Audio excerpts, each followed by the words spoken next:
What's up, y'all? Let's do this video. Talk about this past week's activity. It was a crazy week in the market. I actually was on the sidelines most of the week due to the chaos.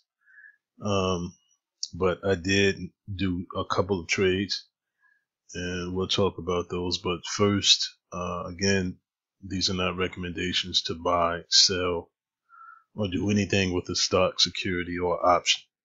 This is for informational purposes only. I'm only sharing with you guys what I do in my own account. So again, these are not recommendations. So let's get to it. On Wednesday, I'm sorry.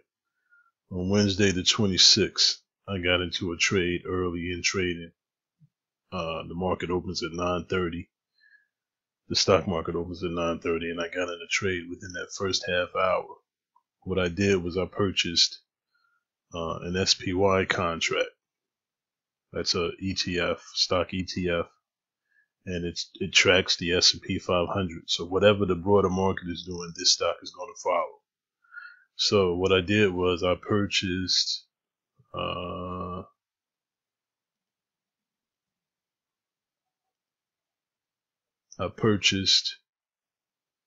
the 315.50, and I only bought one contract. Being that the market is very volatile right now, everything is uncertain due to the coronavirus.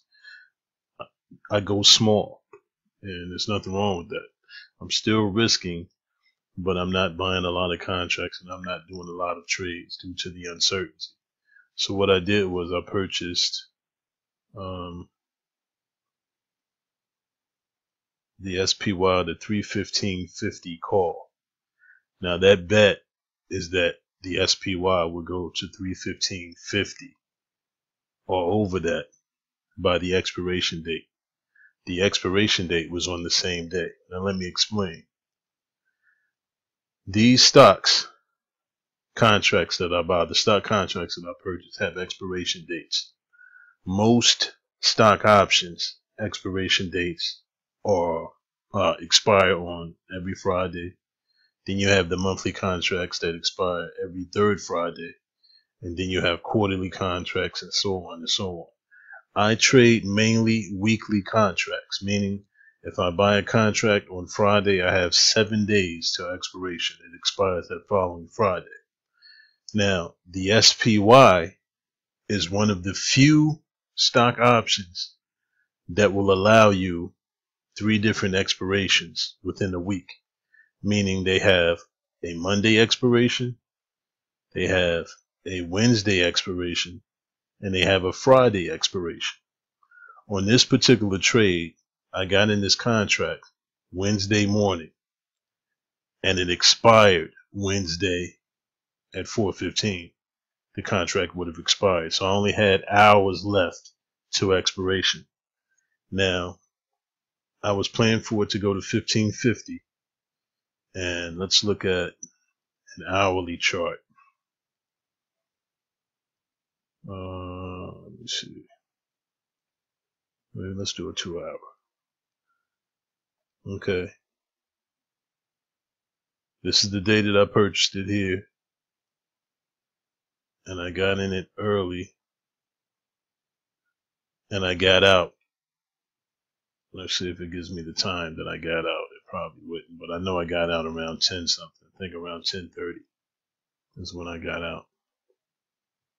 And that doesn't give me the time, just gives me the date. Typically within the day it'll give you the time.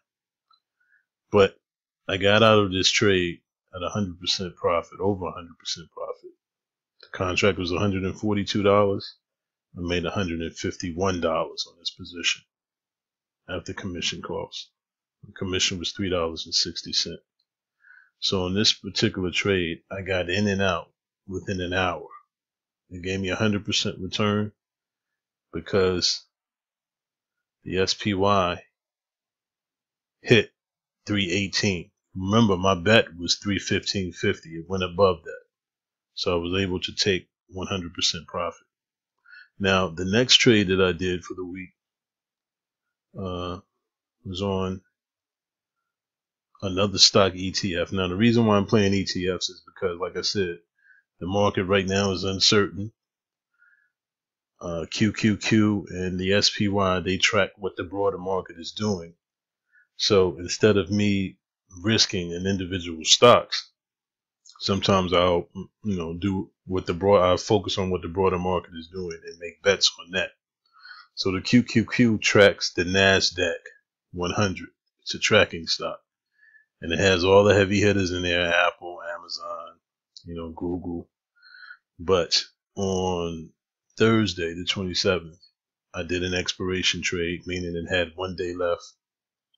I got in on Thursday and I purchased the 210 contract. The 210 contract. If you look here, once I highlight with my cursor, you see it that day in the green. It closed at 205.64 on Thursday. What I purchased was the 210 contract right here.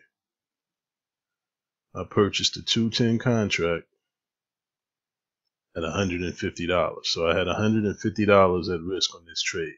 This is what I had at risk. I only bought one contract. You can buy multiple contracts, but like I said, when there's uncertainty, go small. So, it's 205.64. As you can see on the next day, the highest that it hit was 207.17. So it never even hit 210. Once it hit 207.17, it traded down. Let's look at here we go. It gapped down to 199.59 because the market pretty much was selling off. And then towards the end of the day, it hit 209.05. That's at night. But the highest that it hit was 206.59 at the close. And then around 12 o'clock, it hit 207.17 on the trade back down. So this contract expired worthless. Let's look at it. My position. So you can see it. You see here? This is Thursday. I actually got in higher than what it was because there was a discrepancy with my brokerage firm, but that's another story. So I got in this position at 150 something, 50, what was it? $150. It closed at 99. So I was already $51 out of the money. I was at a $51 loss. And as you can see, the next day, Friday, it traded all the way down and my contract expired worthless. So I lost a whole $150. Now, I just did another trade on Friday. This contract that I'm in now for the SPY expires Wednesday. My bet is by this coming Wednesday, my bet is that the SPY will go to 312 before it expires on Wednesday. I paid $151 for this contract, $154 for this contract. I'm only in one contract, but we'll see what it does. So my bet again is that the SPY will go to 312. Right now, it closed on Friday at 296.26. So I'm looking for maybe a 4% jump. But make no mistake about it, if it even heads towards that contract go up over 100%. So we'll see what happens. But let's look at the numbers. As you can see here, based on these last two trades, the past week, I'm still down 600. The SPY trade would have had me down 400, but with that loss on Friday, I'm down 600. So I'm on my 23rd trade, which the one that I did this Friday will be the 24th trade. I haven't logged it in yet. And we'll see what happens with that. I'm at a 35% win percentage.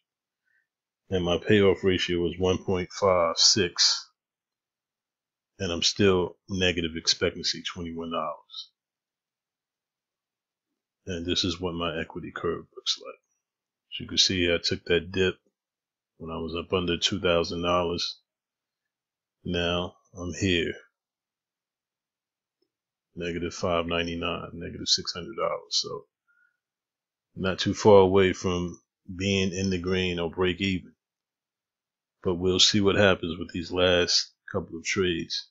Well, with the trade that I did on Wednesday and the trade that I'll do this week. So stay tuned. Hold up, but first let me do this to explain what the market did this past week. The market did a panic sell-off.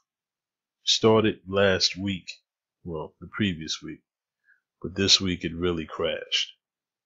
All of the heavy hitters, Apple, you can see here,